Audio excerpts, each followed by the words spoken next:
people follow your actions, not your words. Yeah. So show them the right way of doing it. Rather than telling them the right way, show them the right way. If we know better, we need to be humbler. We need to add humility to our character and not show off. I think the world needs kinder people. With all the conflicts and wars that we see around us. If I know better, I am superior. That's the mentality that most of our world lives by, unfortunately. But ideally, it should add more humility to our character. Ideally, we should take others along with us. And that will happen when we show them the right way rather than telling them the right way. Because telling them becomes finger pointing, and unfortunately, nobody learns from it.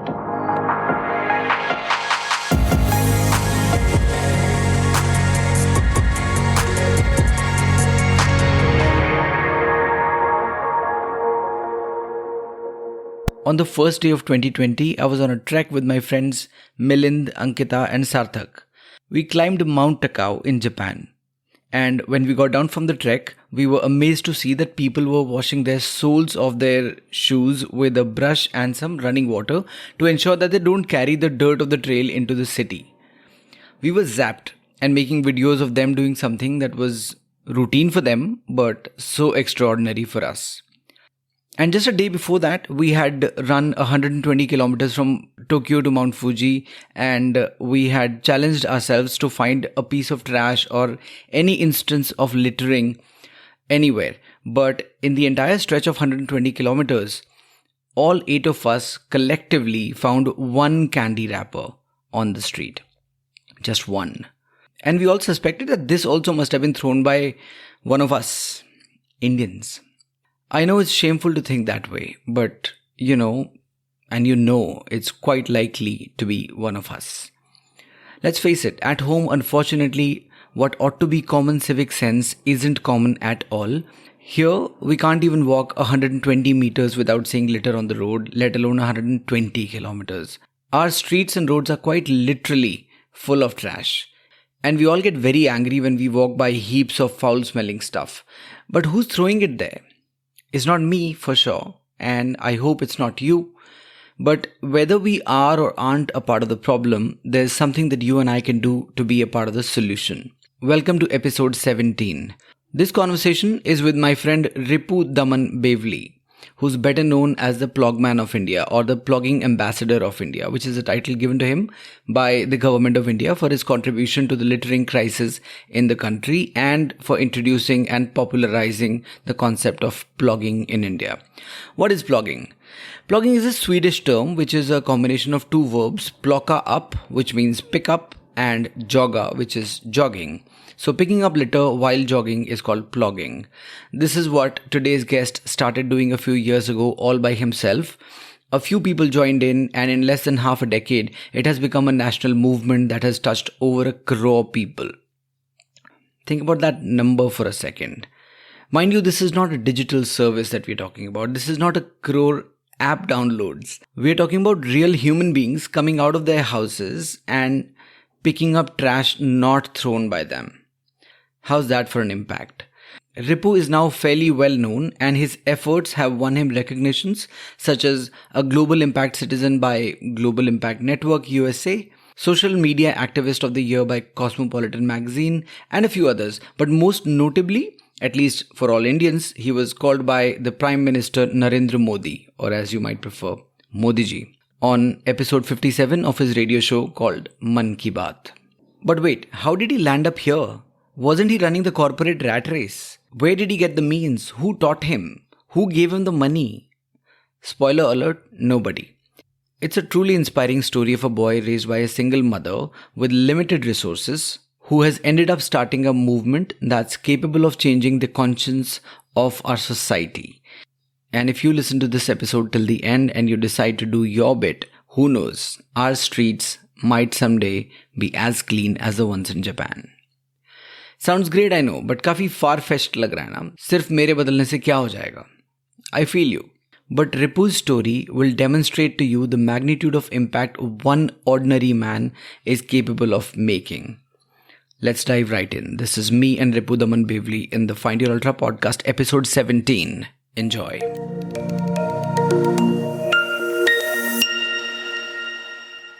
रिपु भाई स्वागत है स्वागत है find your ultra podcast में. Thank you so much, bhai. Thank you for having me. मुझे हंसी इसलिए आ रही है because you're still looking dazed. Yesterday you told me you were jet lagged. And I am you're still jet-lagged. looking jet lagged completely. I am. You're, and then you did a 4-hour podcast yesterday. Yeah. Yeah, I can imagine, bro. So, sorry for putting you through this, but I mean, you've chosen this life. तो लोग तो बात करेंगे. My pleasure. इतने amazing काम करोगे तो लोग बात तो करेंगे यार. Okay, so I want to ask you quite a few things. एक बार, and you must be tired of this, you know, speaking about the same things over and over. But दुनिया बहुत बड़ी है यार. सबकी मतलब मेरी पॉडकास्ट की ऑडियंस ने शायद नहीं सुना होगा आपको.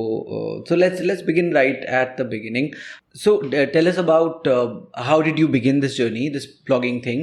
What were you doing before, and maybe even go back to your childhood to draw something from there if that had a major influence on your life.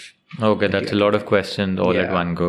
Yeah. So I'll start before taking up this cause, this whole Litter Free India movement that I'll talk about later. I was a regular guy who was trying to earn a good living. But I was नौकरी और भी बहुत सारे री होते हैं जो कि probably we shouldn't be talking on the podcast, but so I had like a regular life, and but I was still running at that time. I was running a corporate rat race every day, trying to get to the top, and I was doing pretty well in that life I had chosen for myself. There was a 2-3 year period jahan par I was literally doing 18-20 work hour days non-stop. There were no Sundays, there were no Saturdays. And how old were you at that time? 26, 27. I just wanted to be the best at what I was doing. I wanted to climb up the corporate ladder, run that corporate race, and earn as much as I could and travel the world. That's all that I wanted to do. There was no social life, no me time. I just wanted to work, earn a lot of money. That was all. So I did that for a few years, taking 4 to 6 flights a week, being in 3-4 different cities every week, literally living out of not just suitcases, but living out of airports and lounges and customer locations. Life बहुत अच्छी थी. It was like a fun life. I was going to say that, like, I enjoyed like it. A good one, yeah. I enjoyed it. I chose it for myself. I would eat at any time, sleep at any time if I got the time. If I didn't get time to sleep, that was okay as well. It was something that I was really passionate about. And then I realized I was burning myself out. And I quickly realized it. I think at 27, 28, I realized. People probably realize that in their 40s, like the midlife crisis. My midlife crisis probably came much earlier. And that probably has to do with somewhat with my childhood as well. I haven't had a really regular childhood, I would say. I've been raised by a single mother, my sister and I. And a lot of the memories. So I have memories from when I was 6 months old. You don't even have memories from people don't have memories from like 6 months ago. 6 months, exactly. Yeah, 6 months ago you don't have memories, and I have memories from when I was 6 months old. So literally I have my entire lifetime in my head. Yeah. And that was also probably because they were pretty traumatic memories, maybe. Right?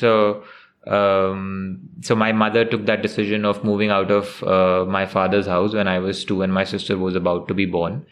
So we had a pretty hard life. I mean, mom wasn't earning that great. And she was trying to resurrect her life and trying to save again after moving out of the in-laws house.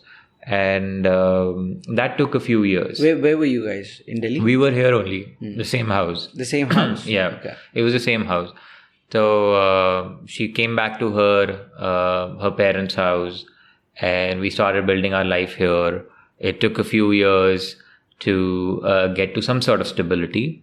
And but then life does teach you a lot, and it did teach me a lot, although I didn't go through even like a percentage of what my mom would have gone through, but it does teach you for a little child. So I was always like a studious, not a studious child, but I was always in the top, at the top of my class. I was always a class monitor. I was always doing well in co-curriculars, sports. So whatever God had given us was ample, but we still were trying to make our ends meet through because of the economic situation. So as I grew old, I started taking care of my sister like a father figure, because mom was always away. So what's the age gap between you and your sister? 3 years. So when she was 3 or 4, she had a major jaundice episode, and that left her very, very weak. And we were going to a day boarding, a creche after school, and the doctor said she should no longer go to that creche because we were playing in mud, we were playing in soil, and it wasn't good for her health. So I put my hand up and I said, okay, mom, you go to office. I will take care of my sister after school. So at 6 or 7, I literally became the father to her while mom was away. So half day we were in school, half day we were home before mom came at dinner time. So I would take care of her. So that was I grew up pretty fast, and I summarize myself as somebody who's like a boy who grew up too fast only to realize he's still a boy, right? So always have lived life a little differently, always have not really gone with the flow, always have taken responsibility. So that's how my life has been.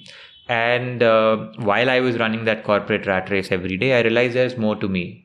I could do more with my life. So before we get back to the corporate bit, I would like to double click on a few things that you just touched upon.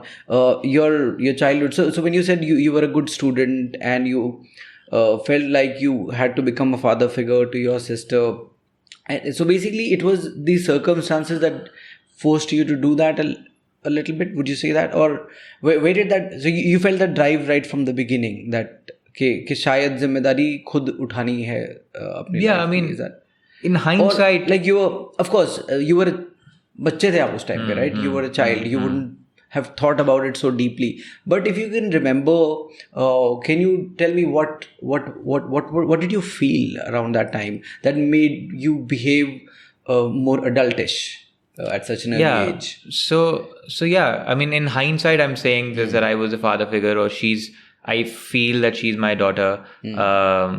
Obviously, as a 6-7-year-old child, still a child, you wouldn't think of that little sister that you have as your own child, right? But if I can narrate a couple of incidents, for example, the first time she went to school, she went to nursery, I was in first standard.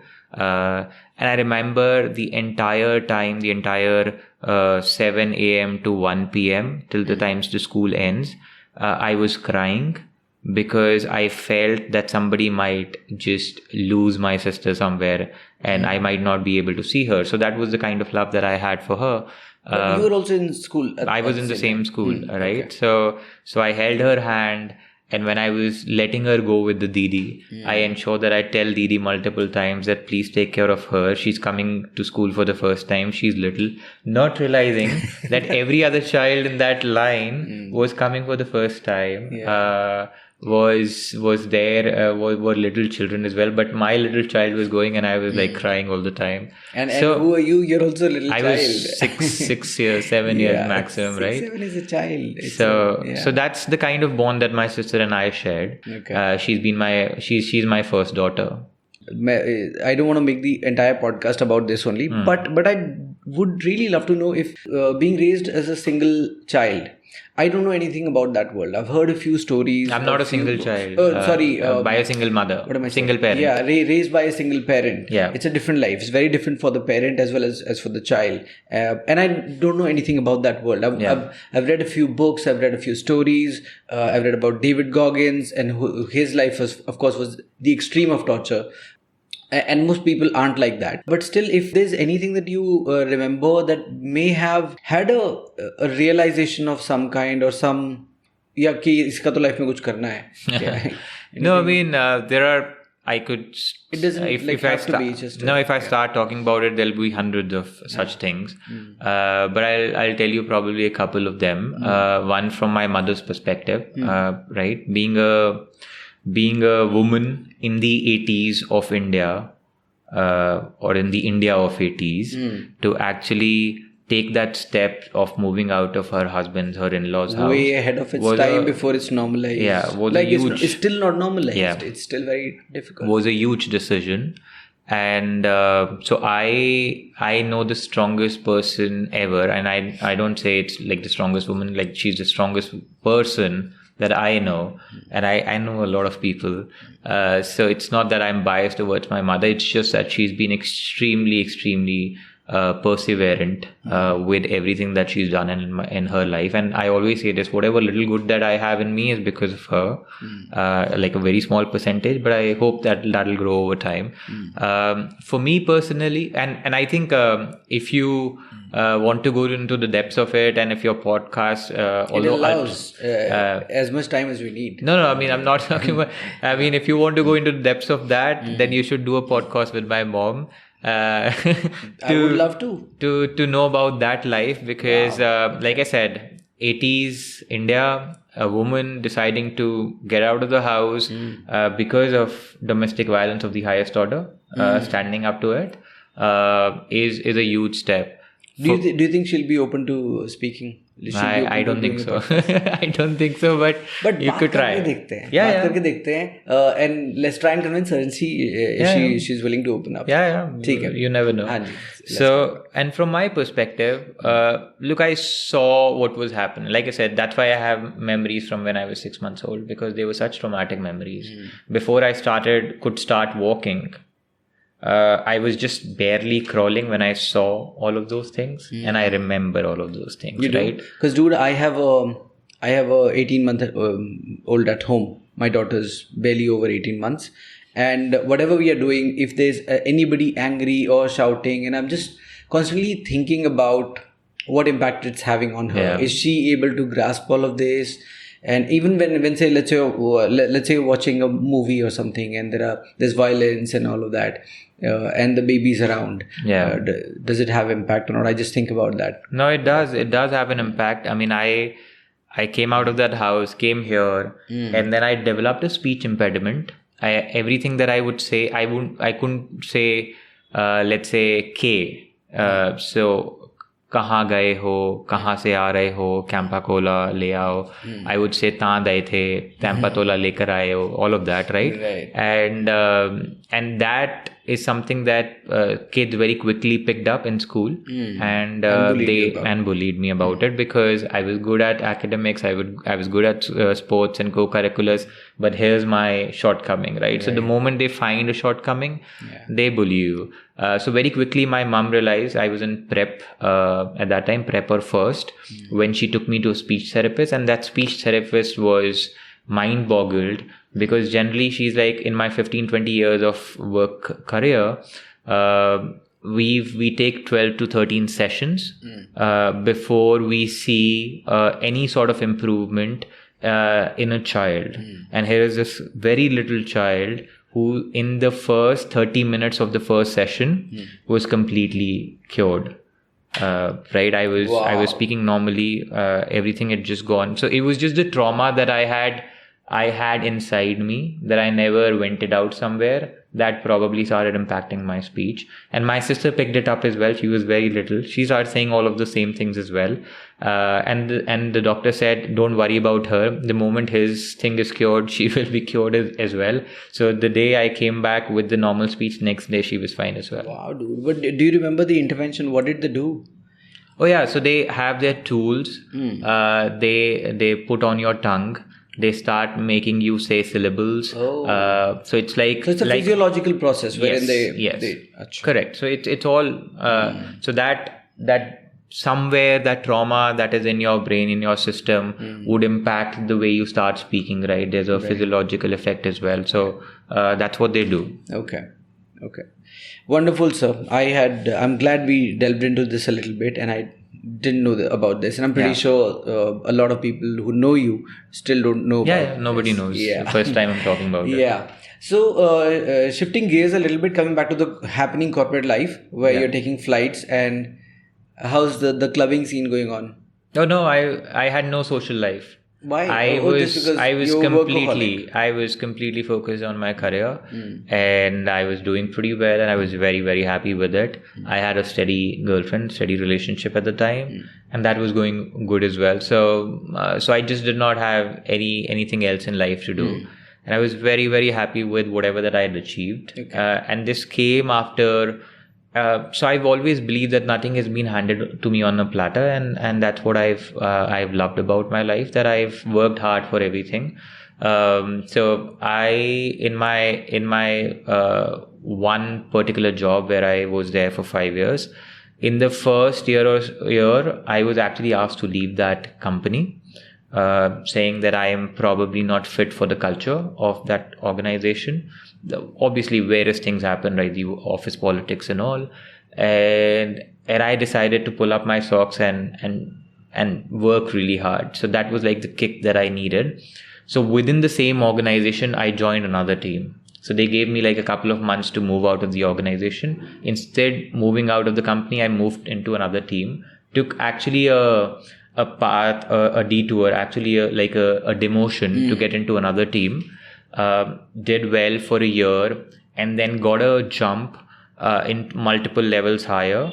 And the hiring manager who had asked me to leave 3 years later was actually working for me. He was reporting to you. Not directly reporting to me, but his team rolled up to me in a way.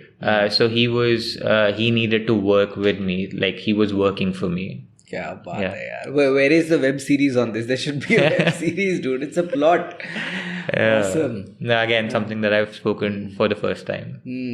Okay. So the tough child. So I'm first of all, I'm also very glad to hear that your perspective is that you feel glad that things have not been handed over to you on a platter, because that is what most of the world really complains about.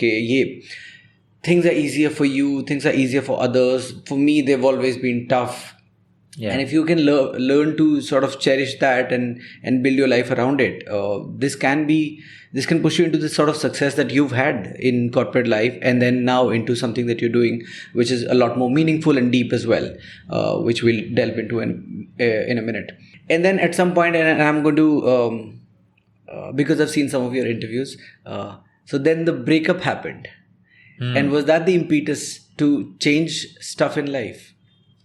No, so I'd moved back to Delhi after doing really well in that organization. I asked them to move me back from Bangalore. That was where I was staying for the last 6-7 years before I came back to Delhi, with a plan to get married to that girl. And I was still with that organization. The breakup happened, I think, in 2015, and then it was like very difficult the next year or so. And I'd put on a lot of weight. I still was working very hard, but it wasn't a great time, and I wanted to get out of it. Never is. Yeah. I wanted to get out of it somehow. So solo traveling happened to me at that time. I remember watching Dil Chahta. I have always been a Bollywood buff, a movie buff. I romanticize life, and that is why I don't like anything on the platter, because what's the fun, right? If it is easy, then anybody can do it, and then what's the fun? If it is difficult, if it's hard, if you can overcome those obstacles, overcome those big hurdles, and then make something good out of it, I think that's the fun, right? So that's what I try to do. Now with solo traveling, that I did like Bombay to Goa, like a road trip on my own. That was like from the time I want. Bus, or did you drive? No, I just took earning well at that time. Yeah. So I took a self-driven car, and I drove from Bombay to Goa, reliving Dil Chahta Hai. But by yourself? By myself. No friends? No friends. Yeah, solo travel. First solo travel. That helped me. That was very uncomfortable, right? Solo travel can be very uncomfortable initially, but that gets you out of your comfort zone as well, right? And then you start exploring, your horizons open up as well. No, and especially if you were wanting to relive Dil Chahta Hai, then you would have Gone with friends? Missed a few friends, no? No, I'm good, right? I just wanted to explore, do solo travel also. So it was both. It was reliving Dil Chahta Hai as well as just being with myself. How did I keep myself busy? Like during that 12-hour drive from Bombay to Goa, I sang songs. I like my company. I don't think when I'm solo, I'm alone. I don't feel I'm alone, right? I can talk to myself. I can remember a few documentaries, a few stuff that I watched, and have that discussion, play Antakshari with myself and see who wins. Wow, all of that dude. jazz. So did all of that. Reached Goa. I did stay with a friend there. And then I did again drive back, but that was like the beginning of this new version of me who wanted to do more than what I was doing at that time. So, firstly, I was heavy, right? Yeah. So I wanted to reduce weight. So I started cycling from there, because when I tried to run, my knees were hurting. I wouldn't say I was fat. I was just bad health, in really bad health. I think 80, 85 is what I touched at one point. So started cycling. My first long distance cycling was in Bhutan. 10 days, 1,000 kilometers. Right, from not having any sort of active lifestyle, suddenly I was doing 100 kilometers a day on the saddle. Right, that was, and that too through the hilly terrain of Bhutan.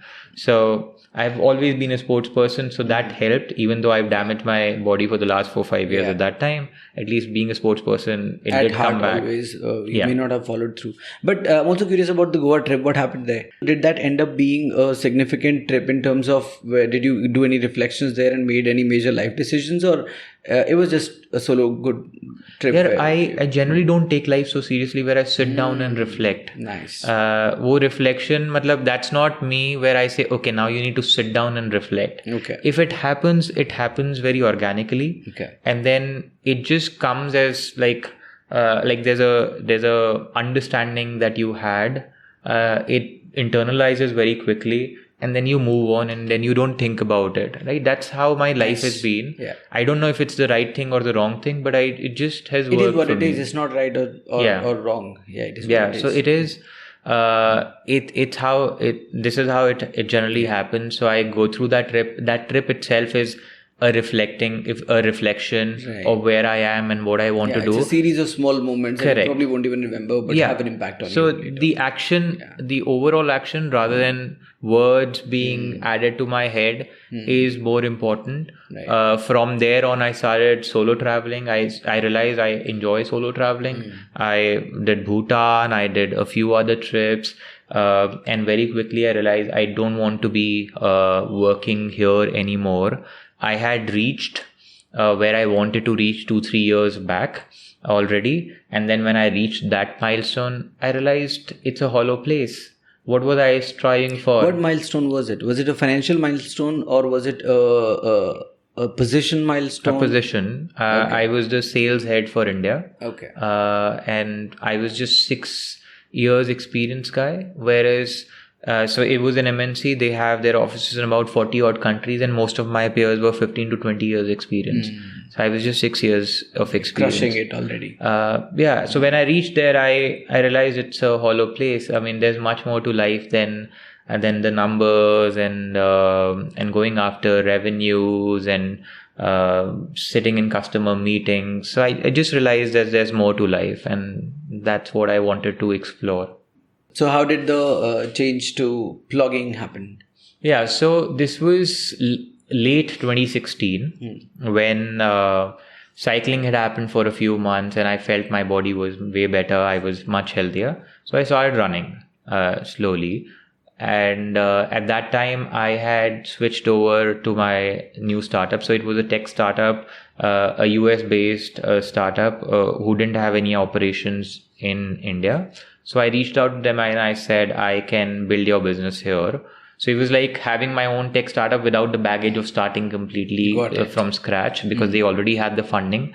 They needed to allocate some to me so that I can build their operations, build their sales teams here, which I did. We built a small team of about 10 people, and we were doing pretty well. I did that for a year and a half. Simultaneously, running had started happening as well, and I very quickly I realized I wanted to do more with running, because I went to a running event and I saw the plastic trash on the route, and I did not want to be part of that problem. So I carried my own 600 ml bottle with me. Right, most runners can't even carry 100, 200 ml plastic bottles for like till the next hydration station. And it was my first 10K. I carried like a 600 ml bottle, steel bottle.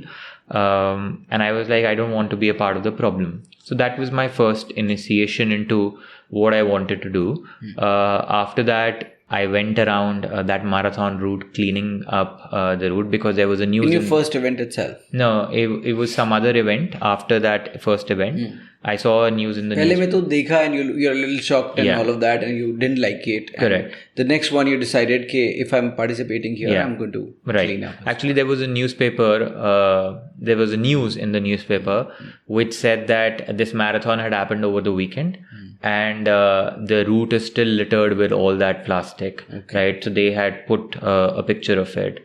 So I decided, okay, I'll go and I'll clean it up. So that 3-4 kilometer route, I cleaned it up in about 4 hours. I didn't know what to get. So I took the trash bags from home and didn't have any gloves. So picked up everything that I found on the route, and there was some liquidy stuff as well. So in my head, I just said, okay, this is water. This is water. This is nothing else.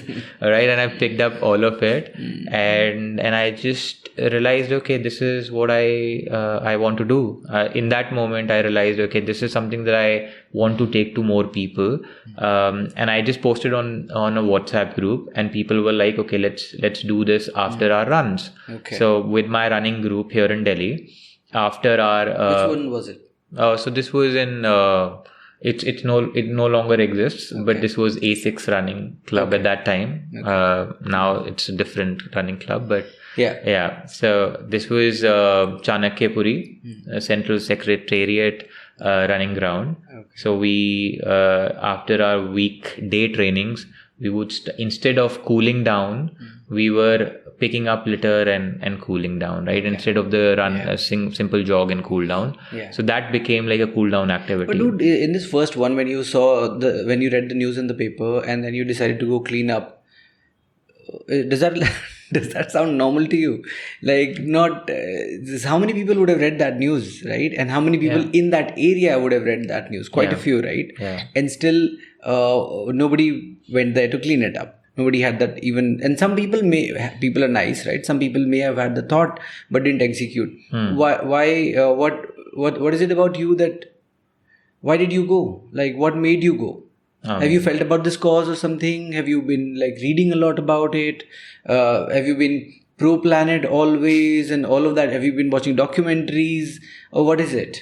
Why did you go? No, I mean, I don't think I have that answer, because this comes very naturally to me. I don't think there was any intention to इस event से पहले what about littering?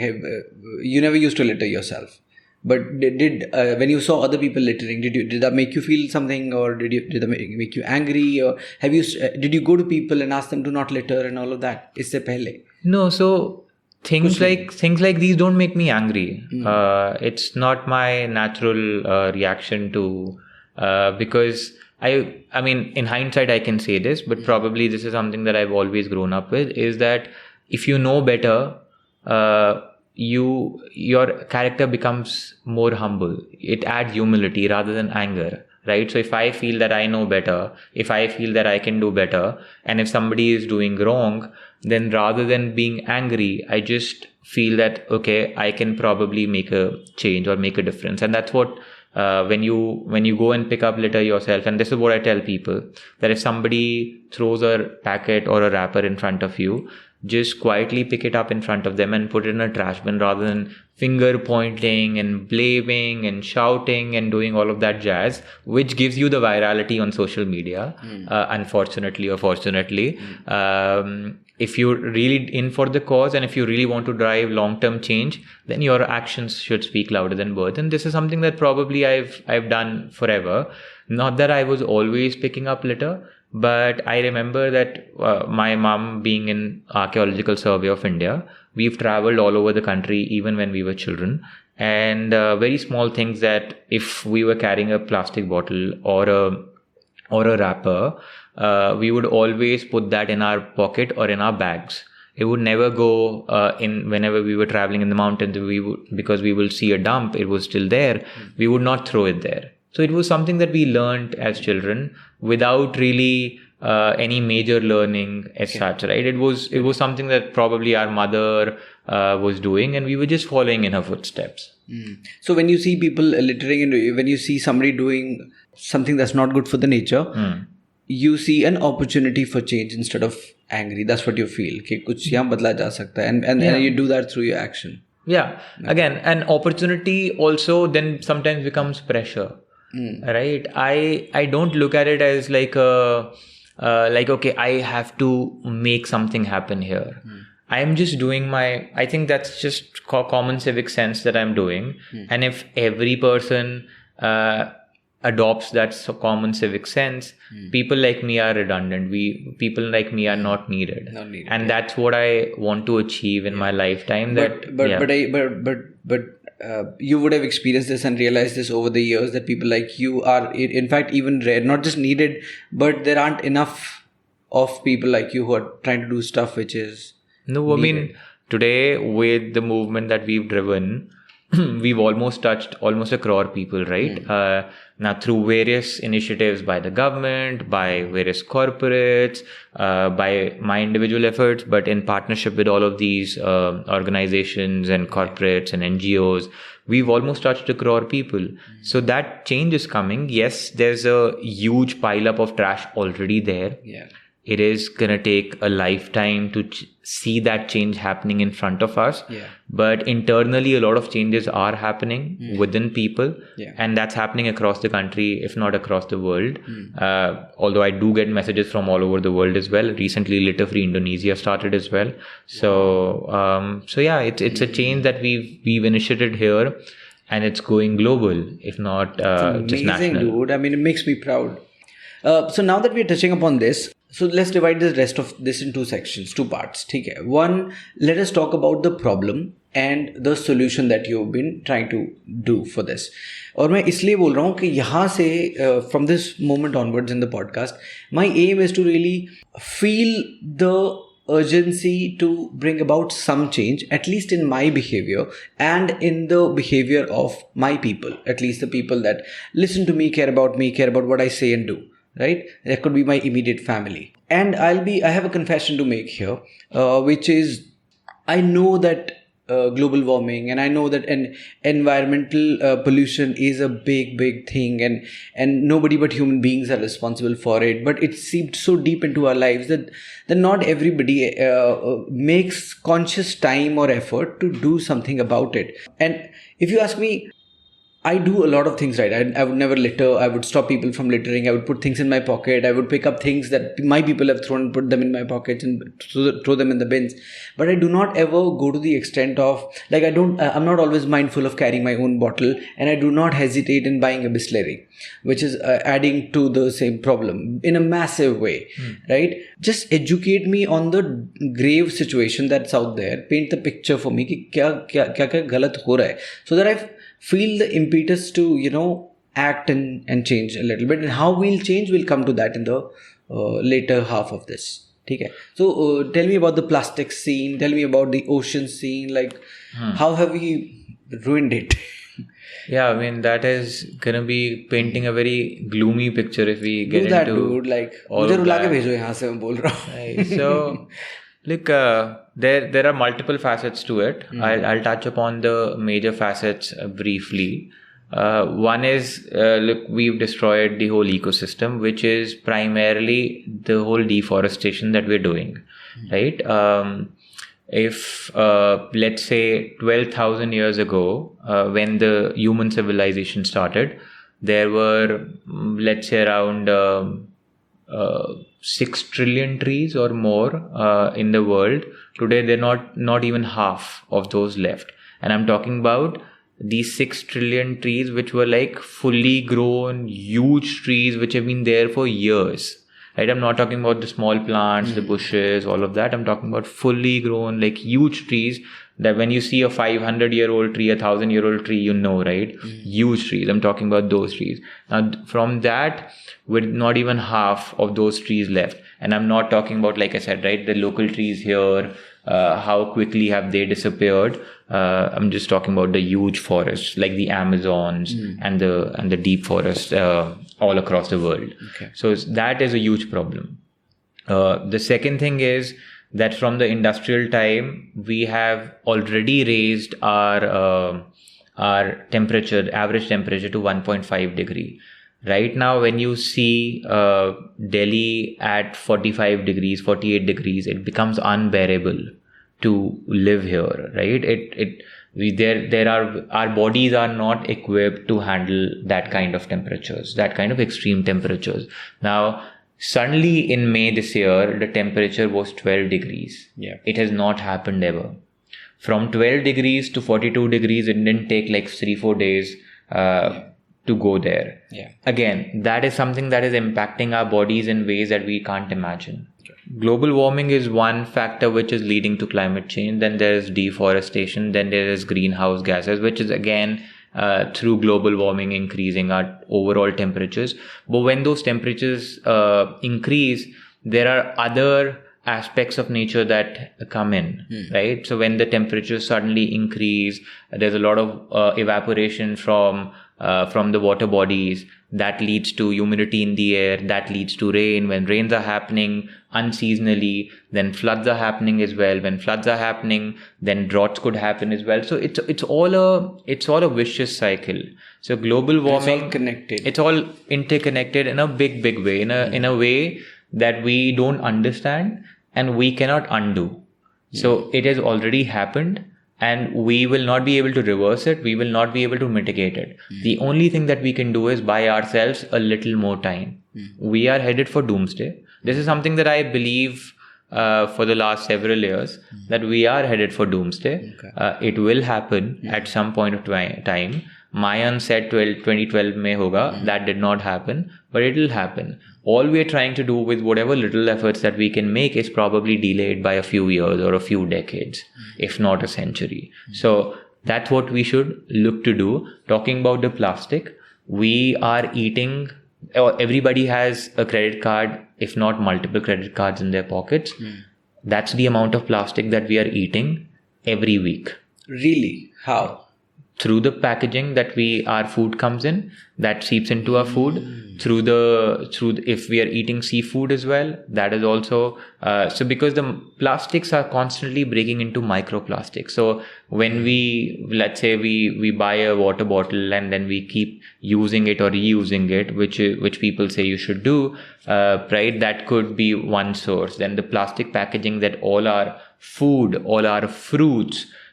Recently I was in Canada and I see that in supermarkets, they also cut fruits and then package it in plastic so that people can just take away from the shelf and directly just remove it and eat it directly, right? Yeah. Now, that's something that does not happen in India too often or everywhere, but that's like the standard in the US or in Canada or in the West. It's happening here as well. So like if you from Blinkit, you can order cut fruits. Yeah. So and they would have a polythene wrapping. Correct. So it. That's unfortunate that we are always looking for convenience. So if you're looking for consumerism, convenience and instant gratification, that's what this is all about. I just don't believe I have the time. So I need my food in this way. It can be wrapped in plastic and it's okay.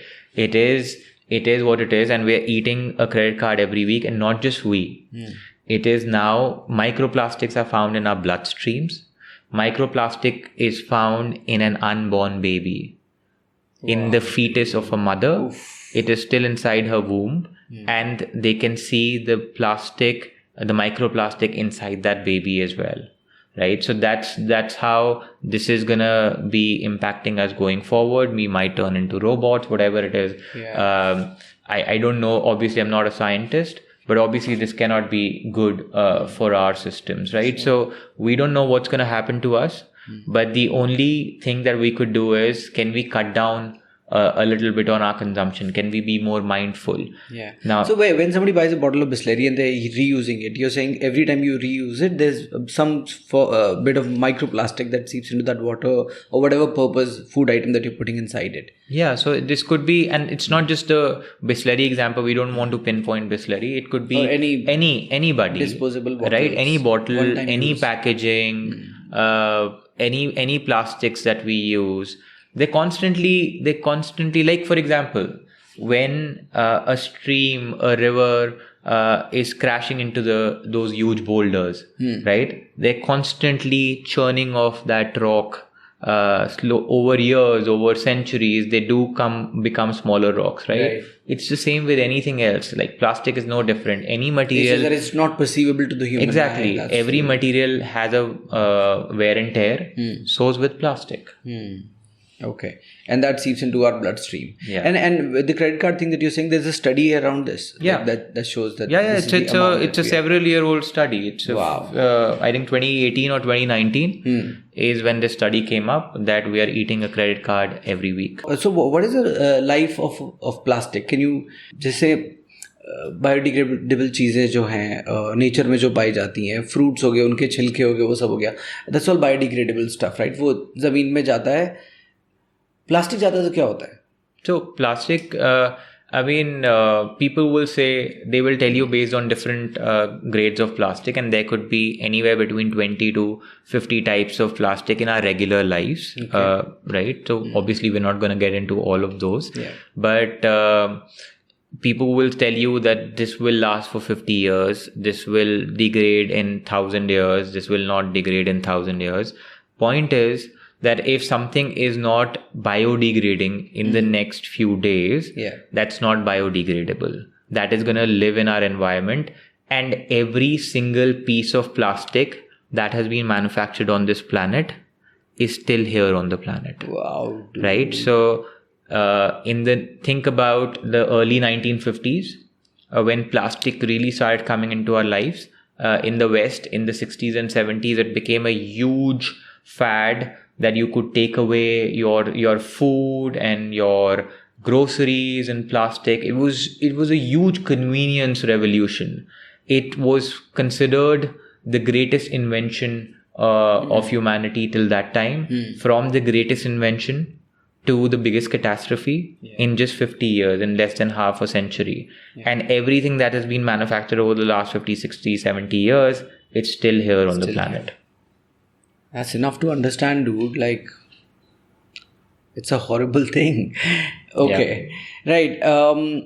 So that's about plastic. That's the and when it goes into the oceans, animals eat. In fact, oceans भी कहाँ जाने की ज़रूरत है यार? आप गली में निकलो, आपको गाय पन्नी खाती हुई दिख जाएगी, आपको कुत्ता कुछ प्लास्टिक का खाता हुआ दिख जाएगा. And it just breaks my heart to see all those videos on the internet when we see that this is the sort of stuff that's found in the stomachs of animals. There's obviously a study by 2050 there will be more plastic in the oceans than fishes.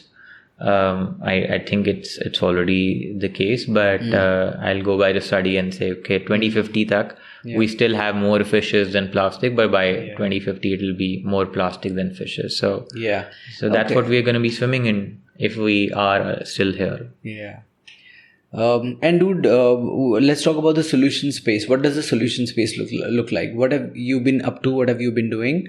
We'll come to specific advice for people later towards the end of it, but you can tell me the space that you've been operating and what have you been up to over the last few years. I've been seeing some great stuff. I feel extremely proud of you, seeing you on those stages, speaking about this, and meeting some influential people to bring about change, because आप बैठ के कितने कर लोगे? When you get to those influential people, they have the mass reach, mass appeal that can just catapult the movement into to the next level, right? So tell us about the solution space. What have you been doing? So I started this movement called Litter Free India movement, right? And this also came from the fact that we were focusing on cleaning up. We were focusing on Swachh Bharat. we were talking about zero waste and plastic-free lives, terms that came from the West again. But here in India, we are still dealing with the most basic thing, which is littering. Right? It's ingrained in our culture, unfortunately. And if you want to know the magnitude of the problem, then I'd say I'll always give this example of Mahatma Gandhi during his Satyagraha movement. He had two primary struggles: one against the British for our own freedom, and the second against our own people's unhygienic littering habits. We won the first fight in 1947. We got our freedom, right? 100 years later, we're still in the shackles of our own people's unclean, unhygienic littering habits. So it's that huge a problem. And when I realized this was towards the end of 2017, early 2018, I decided I wanted to make this my full-time commitment, my full-time work. So that's when I left. I moved out of my startup to do this full-time. And it's been more than 5 years now. Yeah. Almost 7 years in total that I've been doing this. The idea was to get people involved and say, we will not litter. Because you can't get the entire country to clean up, but you can get the entire country, hopefully, to actually say we will not litter. And only when everybody stops littering will we actually be able to clean up our world, clean up our country. So that was the whole idea, and that is why Litter Free India. That's why the focus on saying that we will not litter. And how do we do that? Is by getting people to bend down and pick up somebody else's litter, because when you bend down and pick up somebody else's litter, you will not litter again. So that's the philosophy that we started with. Also, there was like a motto that I created for myself, that I wanted to make cleaning up other people's litter the coolest thing to do in India. That was my motivation. I'm like, I want to make this cool. I want everybody to be a part of it. And the only way to you get the youth to be part of something is by making it so cool. And because our country is such a youth-oriented country, 65% of our population is under 35 years of age. That's the target audience that I have. So combined Fit India and Swachh Bharat got people to walk, run. We also call it the trash workout, because you're lunging, you're bending, you're squatting and picking up litter. So it became cool. People started bringing in their children, and I was like, okay, this is pretty cool. Everybody's liking it. So as I traveled at that time with my startup across the country, I would take it to different cities, ask running groups to join me initially. That was my target audience initially. But slowly and steadily, we started doing workshops with schools and colleges. And then that happened till 2019. We touched almost 20 cities. So this was all bootstrapped. The run for Litter Free India. That's the run that you're talking about. No, so that happened in 2019. So that's so before that massive national campaign, I had already touched almost 20 cities, organized cleanups in them. It was all bootstrapped. I was just doing it out of passion. There was no financial... Yeah, dude, I remember it's been tough for you. We've been friends, right? Yeah. We've had meetings in Gurgaon and we met for other things as well. But I remember you being a little apprehensive about the whole thing. You were never your intentions and what you wanted to do was never in doubt. But you were like, आसान नहीं है यार, साला पैसे का क्या करेंगे, मतलब and let's hope that person or that company sponsors it, or let's hope that person comes in. बहुत ही like I could feel and I could also see the apprehension, क्योंकि इंसान हो यार at the end of the day, and you're making a choice, lifestyle choice, and not just this is not a lifestyle choice, this is a life choice, this is a career choice.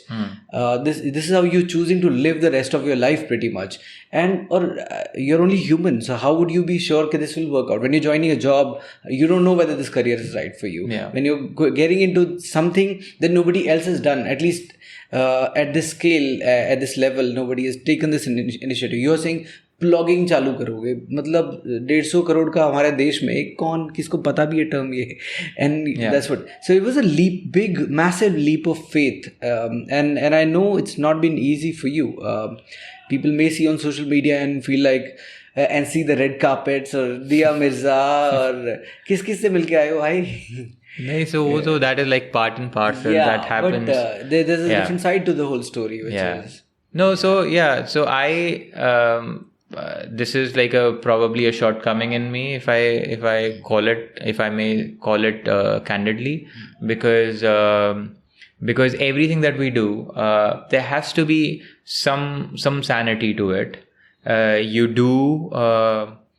You should ideally try to take a few laps of the pool before you jump into the ocean if you never swam before, right? Yeah. So that's something that probably I was missing there, because I just fully dived into it without having a financial plan, without thinking about, because I'd saved a lot, I had worked really hard, I was making a good living, and I literally had like a high flying career which was paying me well. So all of that was there.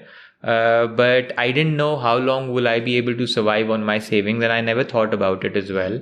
And only when it reached to a stage of bankruptcy, literally, did I start thinking about it, that okay, I've really screwed it up, and I need to start thinking about that as well. I was thinking about it, but because I was so busy with everything that I wanted to achieve, with my passion, that I wasn't able to focus on the financial bit as well. So it was bootstrapped till like 2020, till the lockdown. Lockdown is when when it really hit, because literally I was on the cusp of bankruptcy and I didn't know what to do after that. And obviously I have a family.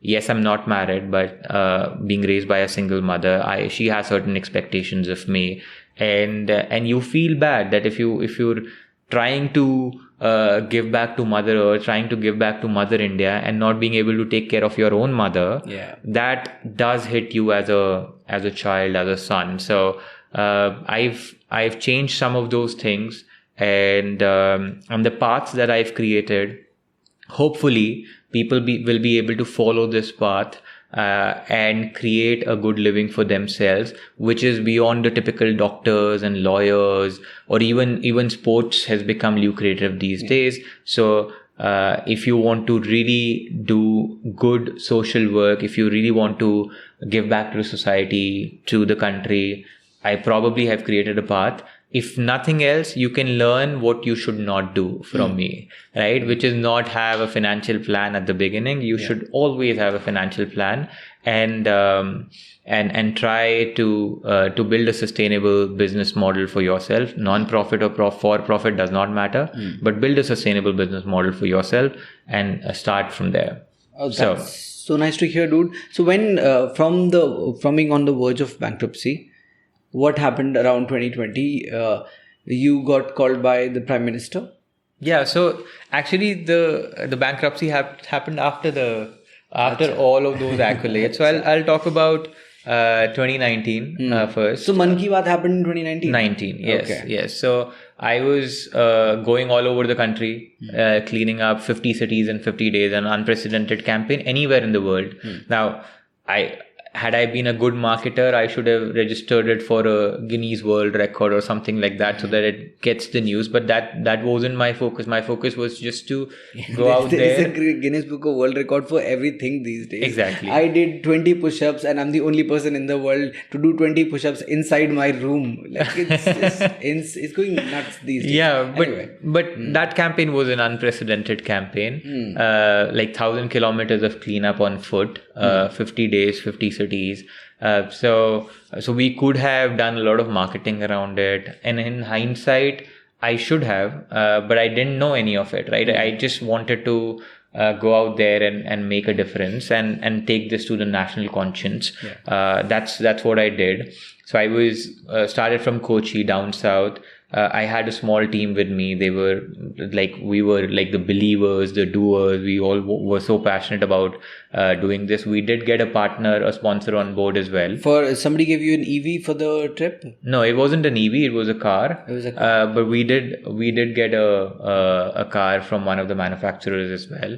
And that happened also at the last moment, like 6 months. So that was the time I think we met, and yes. you were all stressed about this. Ke hoga, nahi hoga, exactly. So that because I wasn't following a downtrodden or a beaten path, right? It was a completely uncharted territory. There was no road there. Right. The path that I was following, there was nothing. There was no visibility. I was just walking in the blind.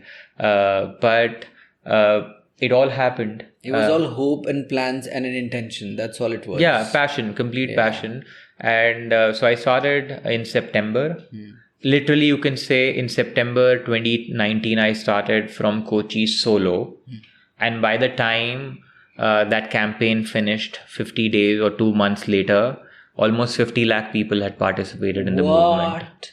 Right? So, wow, dude. So I was going around every day, one city, one cleanup in that particular city. We would sometimes clean up for almost 12 hours. So, कैसे plan किया? मतलब without getting into the nitty-gritties of the whole thing, but locally who helped you? Yeah. And who planned and all these cleanups, who organized? So I was doing it, right? I had like a couple of people with me, but they were mostly to record footage and help me with driving. So either I would drive or they would drive. So we would drive between cities and then we would organize cleanup in that particular city in that day for anywhere between 6 to 12 hours. That was generally the range. In one city, we almost did 12 hours of cleanup. So we started from Kochi. We reached out to the local running group. We reached out to a couple of beach cleanup communities as well and asked them to join us. So they joined us. Then the next city we went to, again, we did the same. We had reached out to them. And in some of these cities, remember, we've already done some work. So there were already communities that we had created in about 15, 20 cities. So every city that we would go to, we would reach out to certain communities. We would reach out. Having running community connections also would have helped. Yes. And also trying to then find other communities, not just running. Yeah. So all of that. It was just like, there was no strategic plan. Yeah. It was like whatever that you could do, whatever reach outs you could do, just do it. Yeah. And we were always on the road trying to make that happen. So one city, next city, next city. It started happening in a way that I wouldn't get even like 2 hours of sleep. Like it became that bad because 8-12 hours of cleanup, then driving another 8-10 hours sometimes. So you would literally get to the hotel. It's already 1-2 a.m. By 5 a.m. There's no boss. It's your project. So you had the option to, instead of doing 8-12 hours, you had the option to do 6 hours and all of that. Why didn't you sort of make your life easier by doing lesser of the cleanup? No, we did as well. Where we couldn't manage completely, we did. It wasn't that we were always doing 12 hours or 10 hours, right? Wherever the enthusiasm of the participants were there. For example, Coimbatore, we started like 4:30 a.m. And one of our oldest participants joined there. He was 80 years old. Wow. He had gotten his running group to run with us and clean with us. So from where we joined at 4:30 a.m. Till 9 a.m. we were there. Then we walked to a nearby cafe for a quick breakfast and filter coffee. From there, we moved to another place, to another market, and we cleaned up till about 12:30. And from there, we went to another place, cleaned up a little bit, then went for lunch. From there, after lunch, we again went to another place, another marketplace, and we cleaned up, right? So it was also dependent on the people that were joining us. So it just hit me that you were doing this whole project of 50 days. Not everybody else was. Yes. The communities weren't. Unko kaam pe bhi jana hoga utke. So they would meet you early morning, and before work, they would meet and join you. Yeah. So it so happened that in a couple of cities, nobody joined. There was nobody that we could reach out to, because you need to understand that we weren't doing this on weekends. We were doing this on weekdays. Right. Every day we were doing it, right? Not you wouldn't have people every day. They have their own life. They have their work. So whenever that used to happen, initially it used to hit me, and then I realized it's your campaign. It's your goal. You want to achieve something. It doesn't matter whether there are 1,000 people standing with you or nobody. You got to do the work. And that's what I continue doing. And then what happened, by the third week, we started getting calls from Sports Authority of India, from the ministry. And we didn't understand why these calls were coming, because they were taking a lot of information. And that was it. They were not telling us why are they calling us. And then one random day, out of the blue, the Honorable Prime Minister called up from a private number. And when a private number flashes on your screen, you're like, should I pick up? Should I not pick up? Is it one of those spam calls, those hacking calls? Will they hack all of my data, my banking details? Anyways, there's not a lot in there, but will that go as well, right? So all of those things were playing in my mind when that private number flashed, but I took a leap of faith and picked up. And the voice on the other side said, I'm Narendra Modi. And I thought somebody's playing a prank. Right? That was my first reaction. But then I said the same thing to the person on the other side, and there was silence. So then he said, he apologized literally. He said, sorry, I hope मैंने गलत time पे आपको call नहीं किया या all of that. And I took a leap of faith and I said, okay, yes, I'm sure it's the Prime Minister. So be respectful in the way you talk to him, and don't say that, oh, somebody's pranking me or whatever. And so we talked for 15-20 minutes. He wanted to. Was this live or was this being recorded and then put on Mann Ki Baat? This was recorded. This was recorded. Yeah. Okay. So he called from. I remember the Howdy Modi trip in Texas in 2019. He actually called from the plane. I was later told that he called from the plane because he wanted to speak to you, and through your work, we wanted to take this message to the entire country. We wanted to understand what plogging is so that we can make this a national movement from the government of India side. So literally it became like the first or the only such citizen-led movement that has been adopted by the government of India. Amazing, dude. This is fabulous. Like fascinating to hear. Yeah. And then उसके बाद क्या हुआ? So after the call, were there any follow-ups or या उसके बाद dead हो गया मामला? नहीं उसके बाद so पहले तो call पे ही we spoke and like 15-20 minutes. I thought Prime Minister, so maybe he'll like quickly get an update and then move on. So he was like, what is this that you do? And I think in 10 seconds I would have explained blah blah blah blah blah all of that. And he's like, थोड़ा विस्तार से, थोड़ा आराम से, so that मैं समझ सकूं and पूरा देश समझ सके. So that's what he said. So that put me at ease. Okay, he wants to talk, he wants to understand. So I started then narrating the whole mission that we are on. He's like, you've covered already so many cities. वो आज कहाँ पर हो? What are you doing? How is people's participation? Then he assured that we will get all the support from the government of India. So people will be in touch with you and they will ensure every city that you go to, you have the logistics, you have the support, you have the participation. So slowly from hundreds of people, we started getting thousands of people in every city, right? And then on October 2nd, 2019, the government of India did its first Fit India plogging run. And I was in Hyderabad that day. So they got me from Hyderabad to Delhi to flag off that run here in Delhi with the sports minister at that time. And just on that day, almost 40 lakh people participated across the country just on that day. Right? So it was like a huge, life came around for me. Like that moment when it hits you that you started with Gandhiji's words that everyone needs to be their own scavenger. This was my like motivational quote when I started picking up litter, and I wanted the entire country to do this with me. 3 years later, from 2016 to 2019, on Gandhiji's 150th birthday, the government of India adopts our mission and almost the entire country participates in the movement. I mean, what more do you want in life? Getting chills, bro. Getting chills. Yeah. And the reason I feel this is, bro, my own younger brother runs a non-profit by the name of Dance Out of Poverty. So he started as a dancer, choreographer, then worked with some Bollywood folks, Rajkumar Santoshi and all for a bit. And then he got into this Dance Out of Poverty. So they started teaching dance to underprivileged children for free.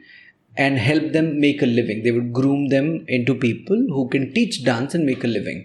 ये कोई और कर नहीं रहा है. He's been at it for good 6-7 years now. Wow. And I witnessed this firsthand, and I know how tough the journey has been. and it still is. It's far from easy. And of course, they've also met some influential people along the way. He's met the president. He's met so many Bollywood folks. So it's great to see. But I've seen the struggle from up close. And it's still on, and I revere such people where मतलब यार कहाँ से इतनी मेरे पास अगर job से salary आनी बंद हो जाती है 3-4 महीने के लिए, I start losing my mind. And then and what about you guys? You have path तो छोड़ो क्योंकि job is steady, right? It's not like he can't get a job. It's not like you can't get a job. You had one, right? And still you decide to do something that is so uncomfortable, at least in like not just in what you're trying to achieve. And what if you fail to achieve that? उसको भी छोड़ो. मैं कह रहा हूँ पूरा path और रास्ता ही uncharted है एकदम. आपको पता ही नहीं किधर जाना है, क्या करना है. And then you take that leap of faith and you say कुछ तो हो ही जाएगा और करते करते ही is still at it. I am surprise why he doesn't like have a steady income and a regular life. I wonder what you guys are driven by, like what material you made of. No, I mean, hats off to him for what he believes and what he does. I think with this, there's always that thing that so this is now my baby. Right? It's your baby. You don't leave your baby. So that's probably one of the things that you keeps us such an attachment to it.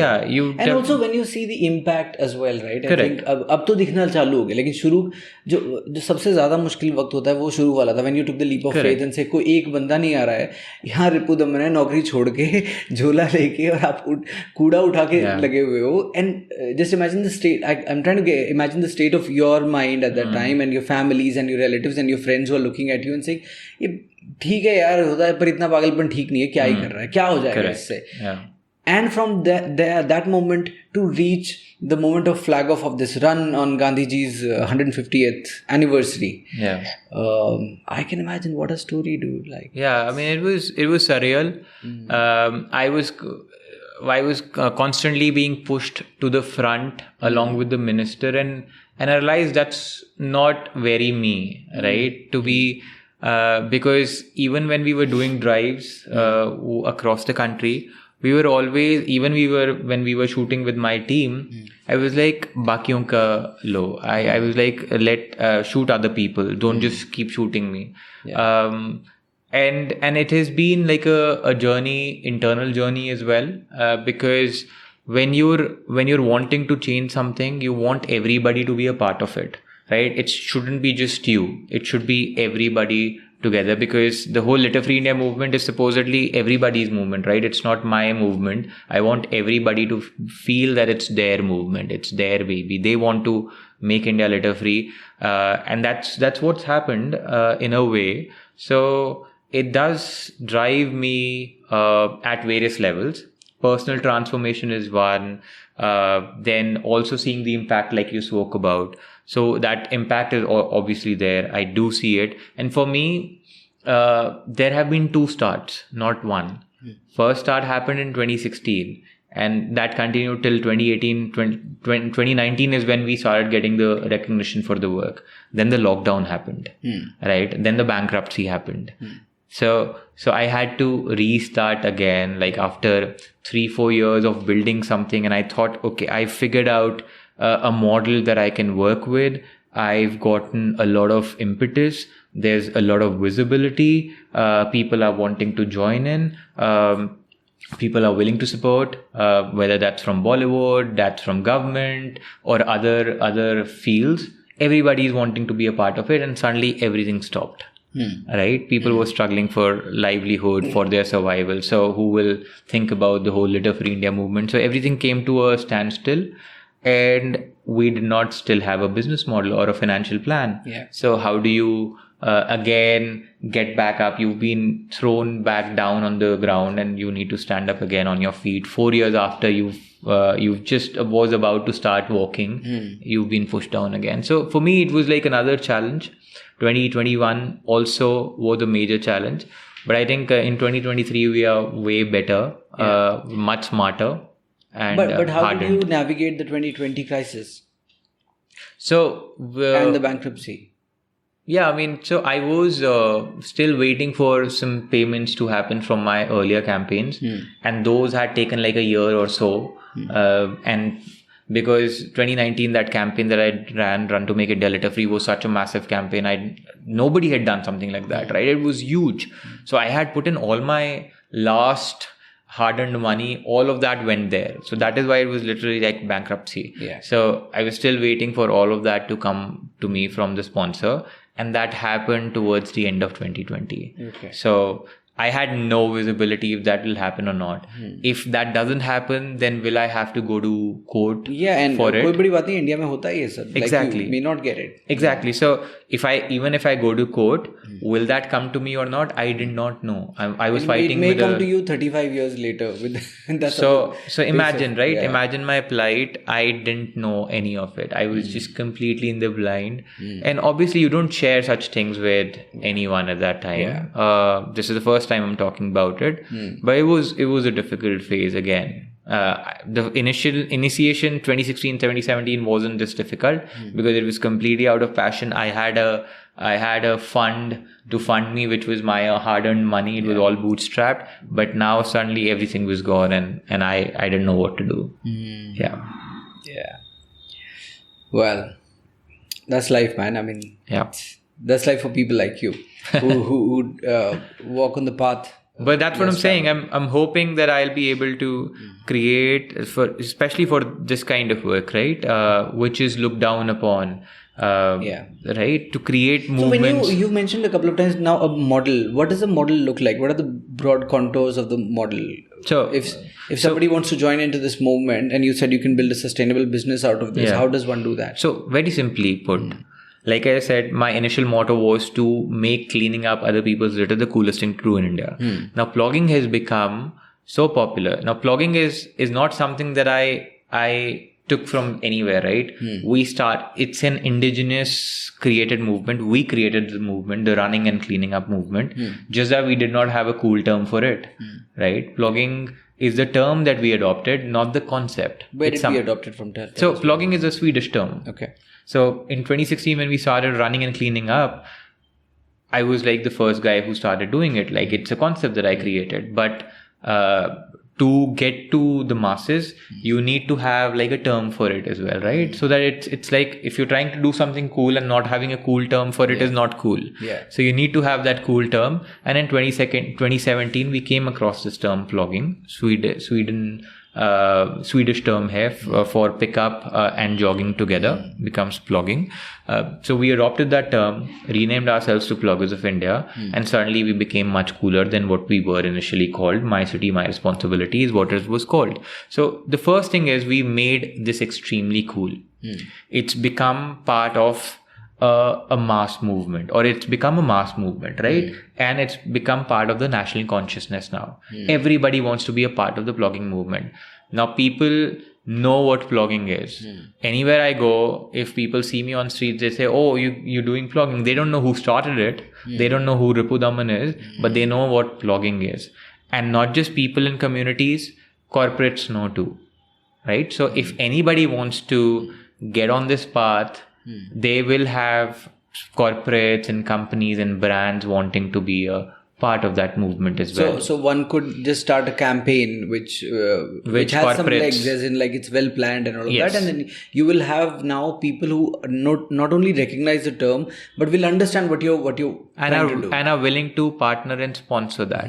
So that is the first thing that we've done. Then secondly, we've created a community which is a massive community, probably the biggest in the world. There are ploggers communities all across the country, litter free and plogging communities that you could tap into, and you could learn from each other.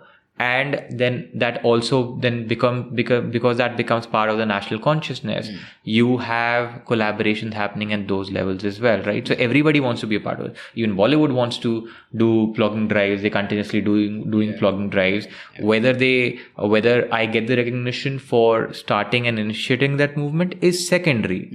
The primary thing is we created a movement that is anybody in the country can do, and actually get into get on this path and maybe make a financial living out of it as well. So there are brands There are corporates. The governments are willing to fund you. Recently, we did a campaign with the corporate, and so we got some of our other volunteers in Bombay, in Bangalore, to lead those drives in those cities, whereas I and my team, we led this in NCR here, right? So there were financials involved. So there's a financial model already being driven. So if you want to be a part of it, if you want to drive change through blogging or anything else for that matter, right? There is that path that is not readily available, I'll say, but there's available. You need to work hard for it, but there's a path that's already being charted over the last 6-7 years. मतलब रास्ता बन गया. अब वो आसान है, मुश्किल है, वो थोड़ी वो है. Yes. मुश्किल तो हर रास्ता होता ही है. But पहले रास्ता भी नहीं था. आसान होगा तो फिर उसका क्या मजा है, right? Have it a little difficult. Right. Fair enough, brother. I have a couple of questions for you. So, dude, you mentioned a little while ago that you're actually quite okay with your company. You like your company, which is, by the way, a rare thing to hear from people these days. With the levels of anxiety we all have, and our relationships with ourselves are not very good. So it's refreshing to hear that somebody likes their company, and also the fact that you mentioned this entire journey of blogging and this movement that you've been a part of has had a deep impact on you as a person as well. So personal evolution journey has also happened parallelly. Tell me about that personal evolution journey from where you started to where you are now. How are you changed as a person? So I feel we're always work in progress, right? We're always evolving. If we don't, because which basically means that we are always having newer experiences. So whenever a newer experience happens, obviously you evolve, right? You learn something about yourself, probably some aspect of your personality that might not have been used at some point because you hadn't had the same experience. Because if we're not evolving, that means that we're not having newer experiences. So that's something that I do believe in, that we should always continue to aspire to get out of our comfort zone, because that comfort zone happens very quickly.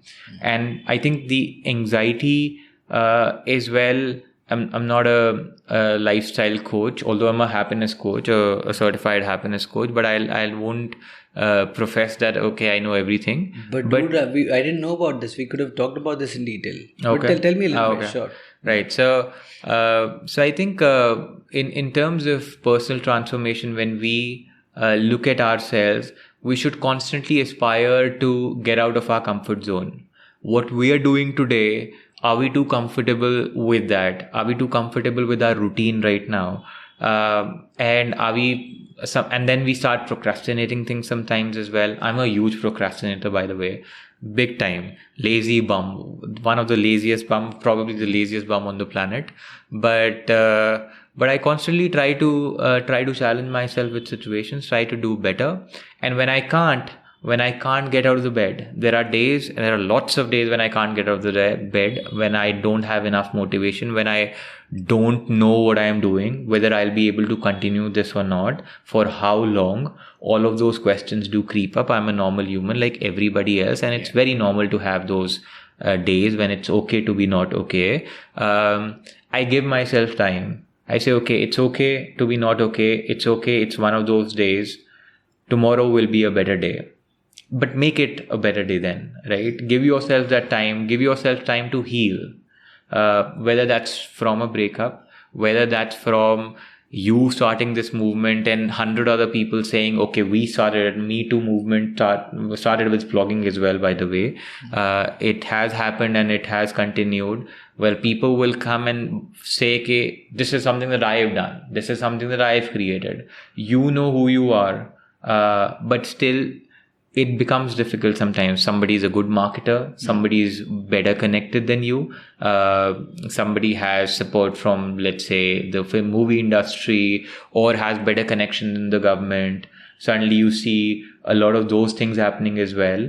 And it's the kind of work that we do. Unfortunately, it also boils down to jo dikhta hai wo bikta hai usme bhi, right? In anything, it's very frivolous in terms of the world that we live in, right? And obviously everybody has very little attention span. So जो आपको सामने दिख रहा है, whatever that you can see in front of you, that's the truth. Yeah. Correct. So I've dealt with all of those. Yeah. And which is why fake news is so prevalent, right? Yeah. जो देख लिया वो such a who digs in and finds out exactly. research करके. And I mean, it's so surprising sometimes. It's no longer surprising, but during those times when I would see, it was tough to deal with. When I would see journalists publishing like full half-page articles in their newspapers or their websites about stuff that we were doing with somebody else's name, was just I still don't have words to put to that, but it was like surprising, shocking, saddening. I would like literally get into the bed and I would like, okay, I don't want to do this. So it's very normal for every person to go through such situations. I've gone through them. I never knew what anxiety was. I've experienced that in 2020 during the bankruptcy phase, and I spoke to my friends. I talked about it. I even took therapy whenever that I felt the need to, and I came out of it. And I realized ultimately there's only one thing that can help you, which is you put your head down and you work. And if you feel somebody is better than you at marketing, then try to be a little better at marketing. You might not match that person because you're not that sort of person who will do X and show 10X. You will, even if you do show 0.5X, that's okay as well. But get to that level, try to be a little better, learn from what they're doing better, learn from what they're leveraging. It's not easy. It's easier said than done. But that's like the personal transformation journey that I've been on and I continue to be on. There are certain things that you accept who you are. You're not a good marketer. You will never be a good marketer. Forget about it. What you can do is you'll put your head down and you'll continue to work. Just do it. Yes, there will still be bad days, but that's normal. It's okay to be not okay. So these are small things that I've experienced, not that things that I did not know, but when you experience them, then you can put it in words and say, okay, next time when you experience something like this, okay, last time I experienced, I can do better. I can heal, come out of this situation much faster than the last time. Yeah. You know, these profound cliched things that we've heard over the years. I mean, whatever, like, basic से basic भी अगर आप चीज़ लगा लोगे तो वो सुनी 100 बार है, but only when you experience it, it adds a whole new meaning to your life. Yeah. I mean, I had heard about anxiety. Yeah. I had heard about depression. Yeah. I did not know what it was till the time I experienced it myself. Like it was like a quicksand that you're there. I'm like seeing myself in that quicksand. I'm just going down and I can't help myself. And I'm like, what's happening? Literally, I would sit in this room for hours. I want to get out of this room. I'm constantly thinking I want to get out of this room, but I'm not able to. Right? That's what anxiety and depression can do to you. And I've experienced all of it. Like I said, I've discussed with my friends, kept that communication going.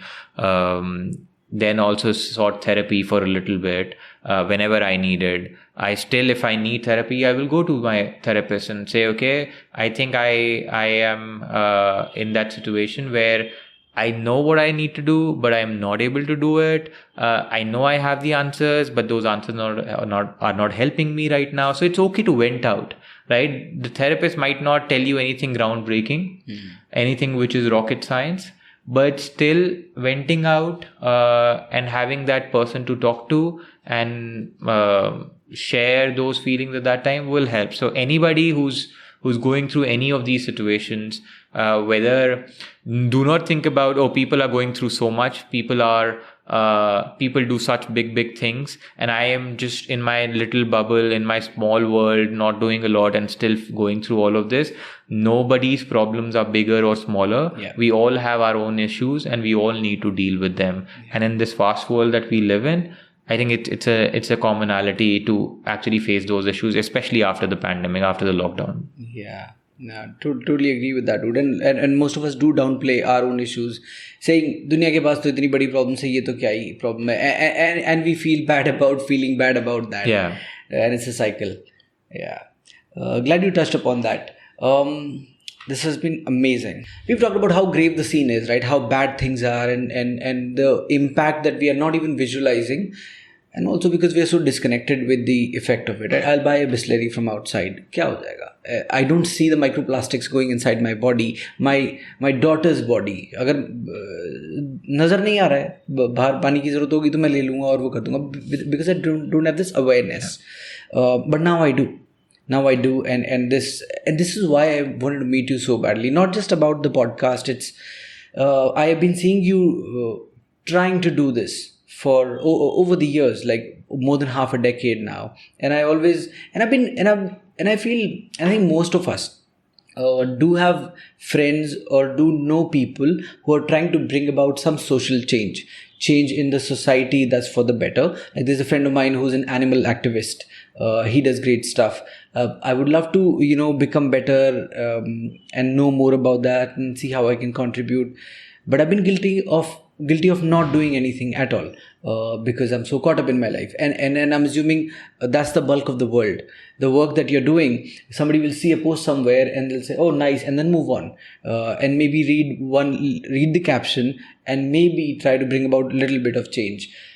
But if they happen to meet you at some program, some event, some city, and they have a chance to talk to you and see what you're doing, I think just seeing you pick up somebody's litter has a major impact on you. They will probably be a changed person for sure. So me having done this podcast will definitely have a lot of influence on me. And it'll change my behavior in the ways that I can't even foresee right now. It all seeps in. And as people listen to this, I'm really hopeful at least some people will bring in some change. Let us talk about the solution space. What recommendation do you have for the people who pretend to be busy like me? So in terms of solutions, it's very simple. And in fact, I did a TED talk as well recently about you've done a couple of them, right? I've done 4 now. Right. So the recent TED talk that I did was about Indian civilization's lessons, sustainability lessons to the world. And when I was writing that topic, I was like, firstly, we need to remember our own lessons. India needs to remember its own lessons, right? The ancient civilizations, how we were always sustainable. And sustainability came from the fact that everything that we had around us, we would literally worship it, or we would pray to it, right? Even the food that we are about to consume, we would pray to that food, saying, thank you for giving us life, for giving us prana. Not just thanking God, but thanking that food as well that we are about to consume. So that is how Indian civilization has always been. If you talk about the middle class Indian, the modern middle class Indian, we've always been sustainable. We've always been a hoarder. And hoarding could be bad as well if you're like hoarding everything and not doing anything with it. But if you are like hoarding everything that comes into your house, so if you remember a few years ago or a decade ago or even more than that, we would always have like monthly catch-ups with this lady who would come from, generally this would happen in our house, this lady would come from Bengal or somewhere from the east and bring utensils with her, like new utensils. And once a month, the entire family would sit, get all of its clothes that they weren't using probably or have grown out of them. They will do barter in lieu of those newer utensils. So everything that we had was being given away and being reused. Then even the toothpaste tubes as well, the empty ones, they could also be exchanged for stuff. So toothpaste tubes, the mentality that you're talking about, right, which is to squeeze out the most of whatever we can, last of it, and right? reuse as much as possible. So if you talk about reuse, then saris is a great example. Saris would be handed over generations, right? And then when they were either torn or completely out of wear, you can't wear them anymore, it would be turned into a curtain. From a curtain, again, maybe decades later or generations later, that curtain would then be turned into, let's say, a mop, right? From a mop, when that mop is completely torn, now from a mop nothing can be done, but we would still convert that into a doormat.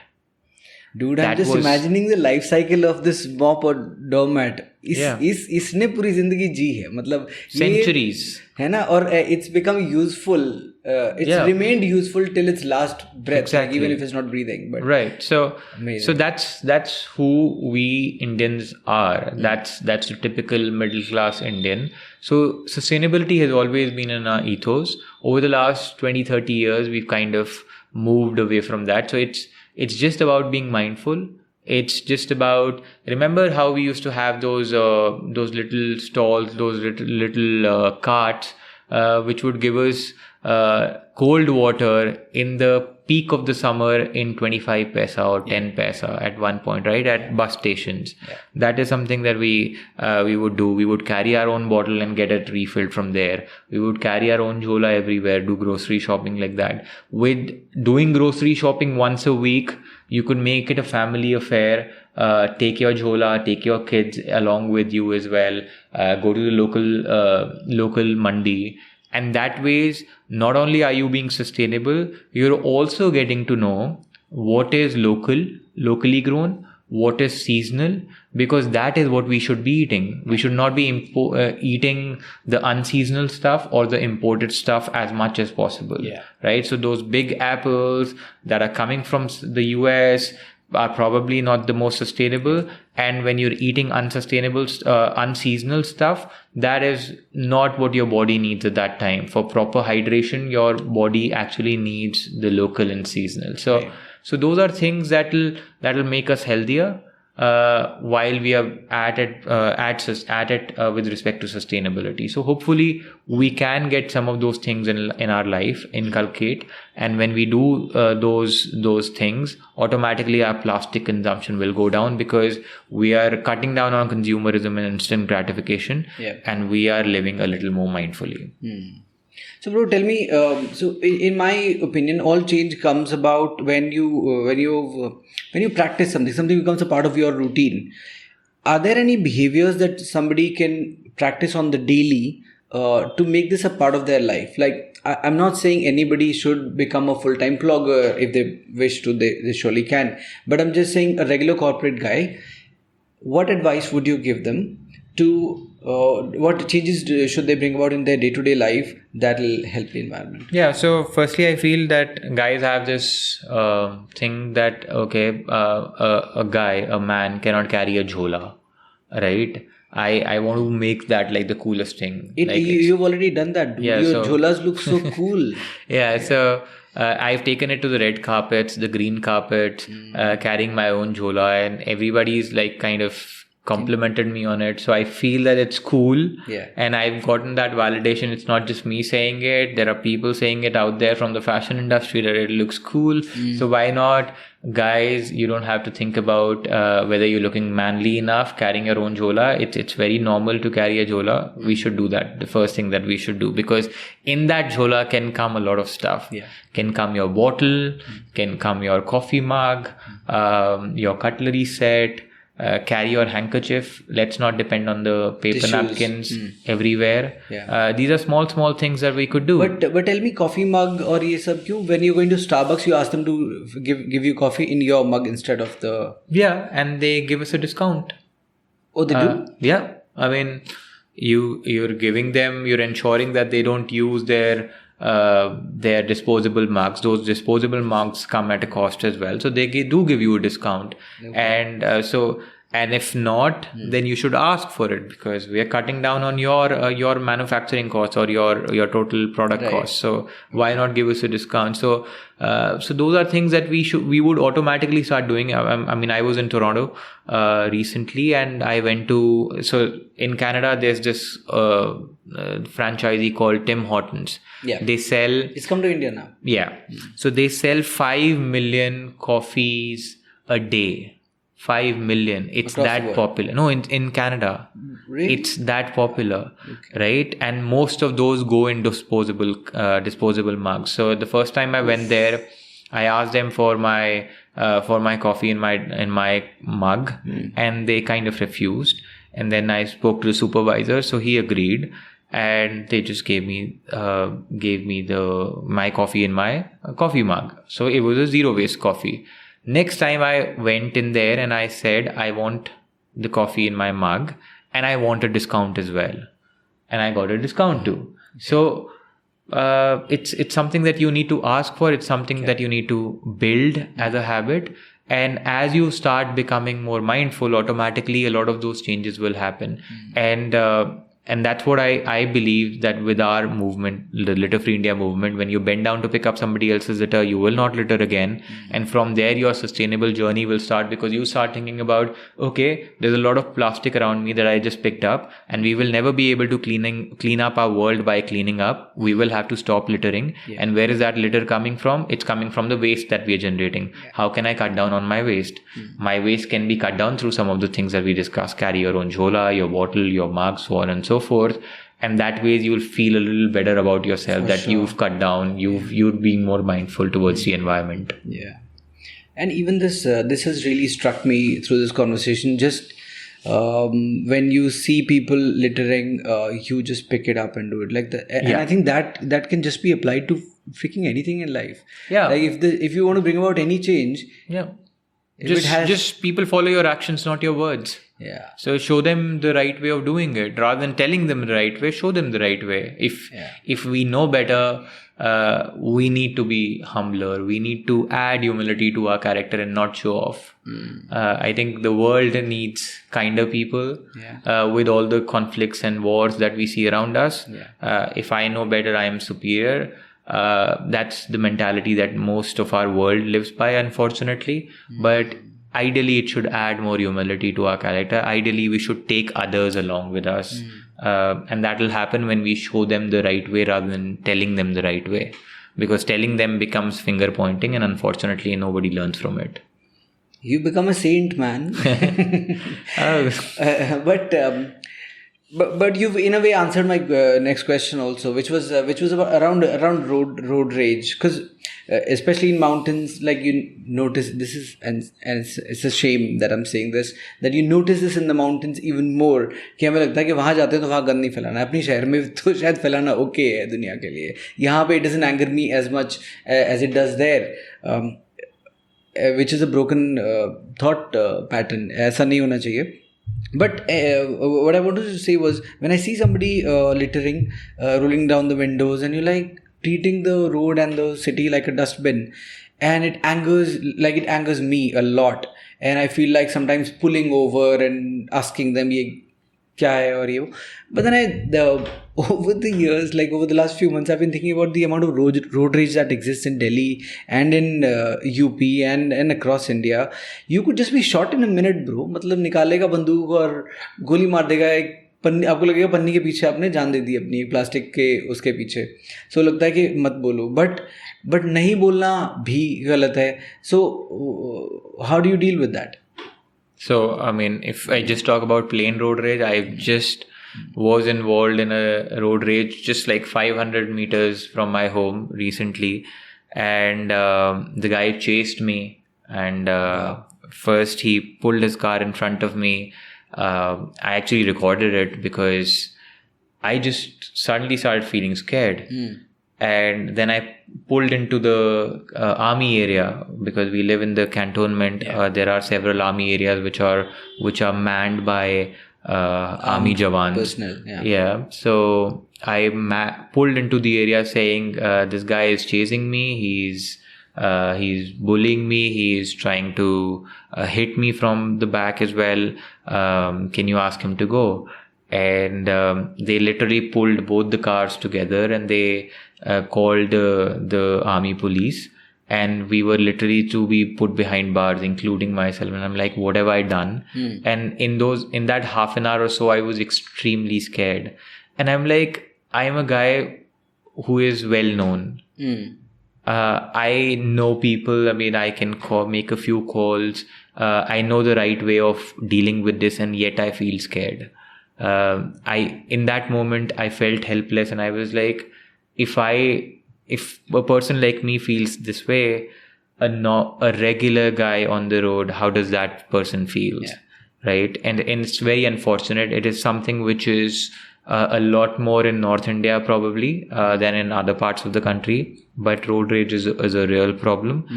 So is with the plastic throwing that happens, or the waste throwing outside. We just roll down our windows and throw. I mean, look, if you start getting angry and noticing every action in the world, it's going to be very difficult to survive, right?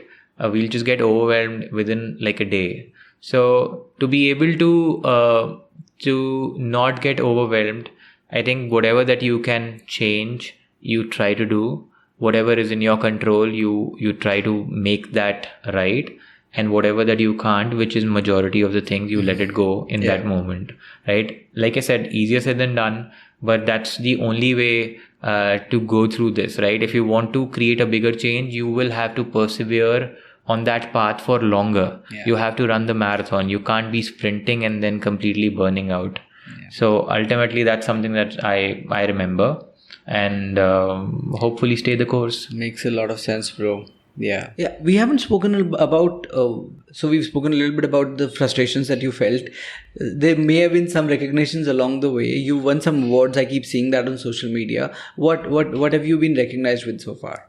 There was something that you won with Cosmo, right? Cosmopolitan magazine. Yeah. So I won the Social Activist of the Year award in 2020 and this year as well. Then the recognitions include, like, the biggest recognition obviously came from the government of India, where I was given this honorary title of the Plogging Ambassador of India, which means, and for me that was like a big recognition, primarily because as a sports person, played cricket, football, volleyball, handball and athletics. 800, 1500 meters were my events. I've played some of these sport at state level and inter-university levels, right? And I dreamt of representing the country at one point. Life had other plans. And then now I represent the country in something that I created, right? That is a huge achievement, because that's when I feel that life has come a full circle. And I, like, it's not a recognition, but when my name was inducted into the general knowledge books here in India, into the school curriculums. What? Yeah. Tell me about that, dude. So one day, I think it was December 2019, my nieces came home, like they were beaming, they were shouting, they were like, Chachu, Chachu, we saw your name, and we bragged about it to our teachers, to our friends. Basically, they were introduced general knowledge in school, and they saw my name in their general knowledge books. And which book is it then? Like general knowledge books, like the is it CBSE curriculum or which? CBSE curriculums, in competitive exams, in current affairs books. Achha, usme ye sawal hoga, who is the Plogging Ambassador of India or Plogman of India. So, and nice. In that moment, I was extremely happy, because obviously my nieces were very happy.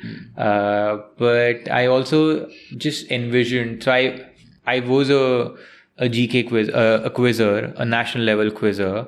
So I would always have current affairs books in my study room. I would always keep going through them on a regular basis, keep updating my knowledge, would sit in quizzes, and in fact, I still have a general knowledge book that I still write. Whenever I find a new fact, I still do write in that general knowledge book. So from being a quizzer, to becoming a general knowledge fact myself has been a journey, right? Yeah.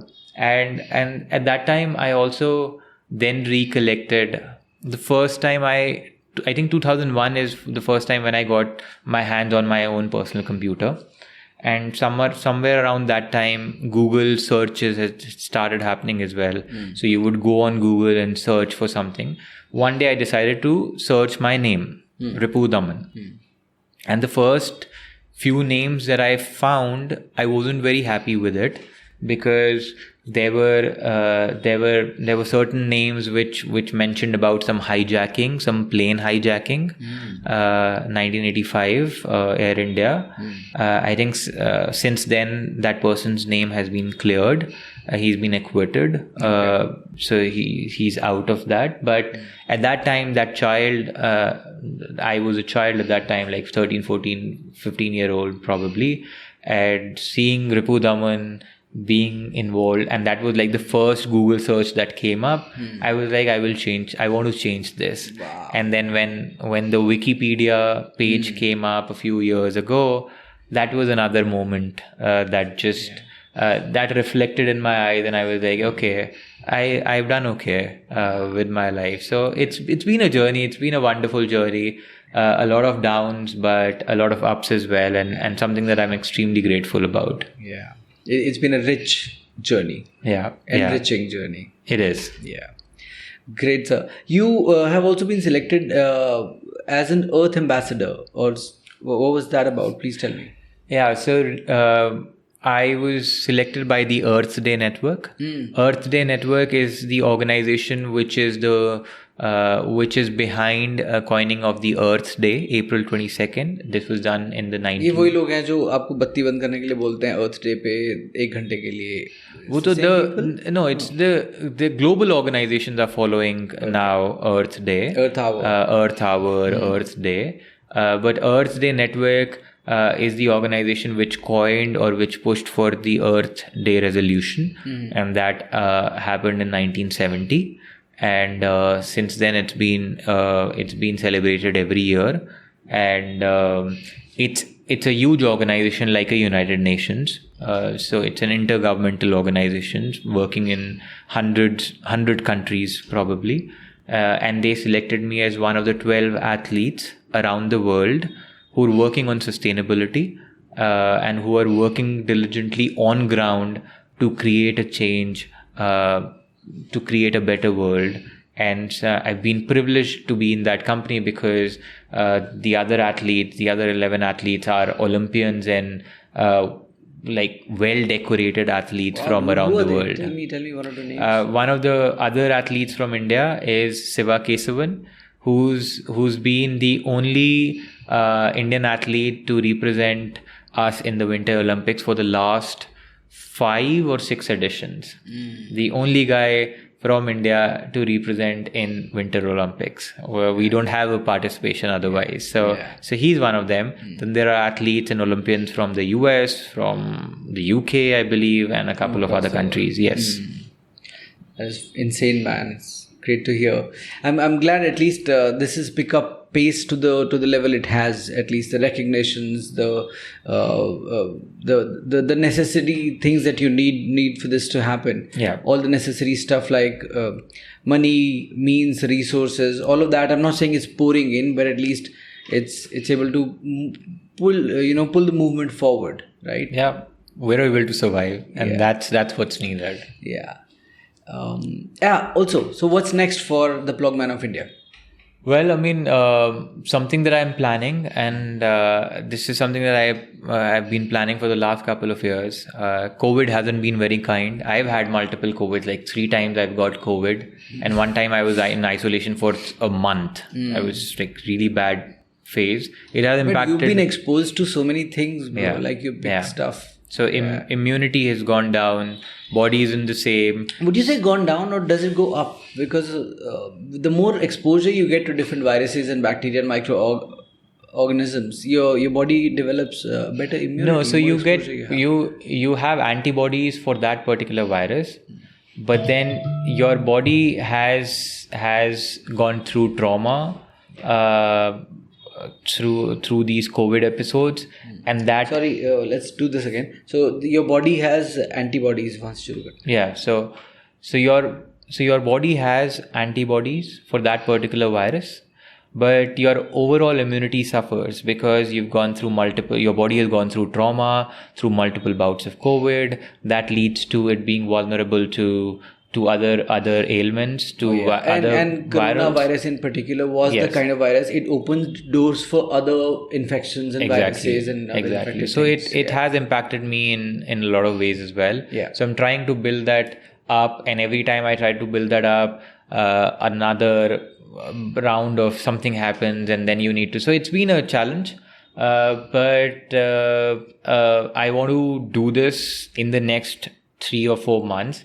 I want to get on this yatra called the Plastic Upvas Yatra, Delhi to Bombay, 1400 odd kilometers, with the message that I will generate zero waste during that walk, and hopefully that will give out that message to people to cut down our plastic consumption, to not litter, and you need to be in that, and hopefully it will generate enough eyeballs for us so that more and more people will want to participate in the movement. And the more that happens, we will be able to generate more communities, because my ultimate goal is that India has about 770 districts, and we want to have a community in every district, at least one community in every district, right? So in the next 24 months is when we want to get there, where we have about 700 to 800 communities across the country. How many do we have right now? More than 100. Okay.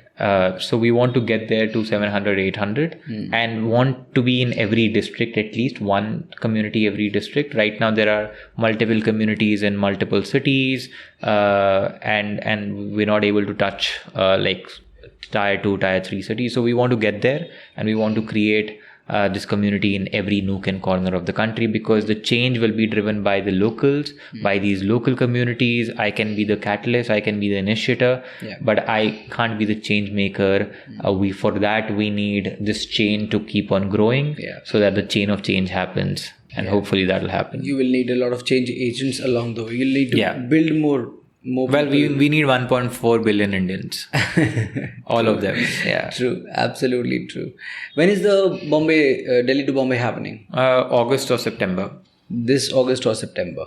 Okay. I shall mark my calendar. You have one person joining you for as long as I can. Thank you. And I would definitely urge my audience listening to this podcast to also join in, because the more we join in, the more we can spread the word and the awareness around it. Yeah. Fabulous, sir. It's been amazing. Before I ask my last question, tell people where they can find you.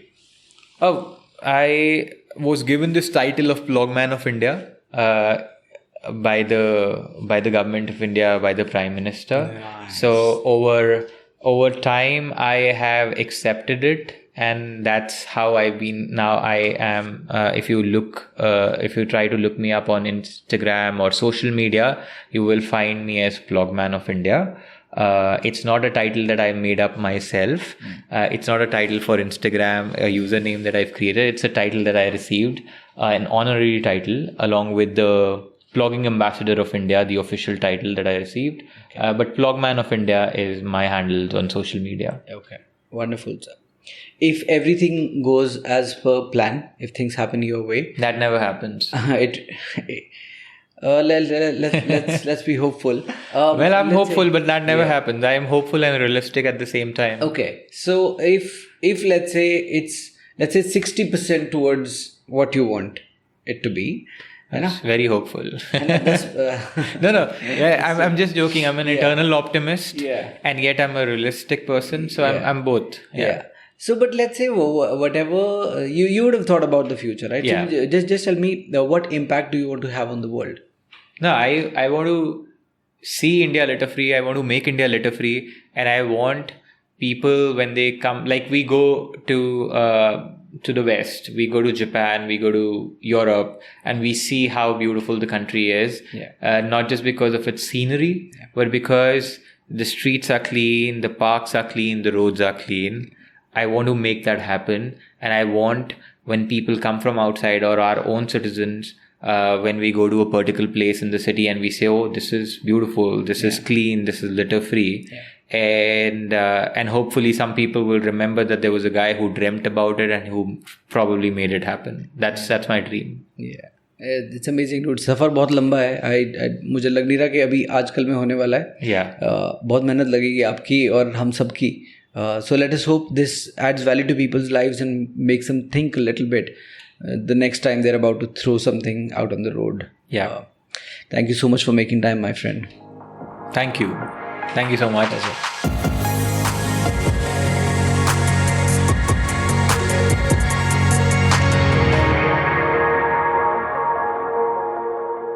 Thank you for staying with us till the end. I really hope you enjoyed this episode. And if you did, please consider subscribing and also sharing it with your friends and family. If you have a takeaway or a learning from this episode, or it made you feel a certain way, you can leave us a comment or a review. This is a zero cost way of supporting the podcast. I really hope you will do it. Also, it is now a weekly podcast, so you can look forward to an episode every Friday. If you subscribe, you will get a notification when a new episode is released. So do it now. See you in the next episode next Friday. Until then, my friends, keep working on finding your ultra.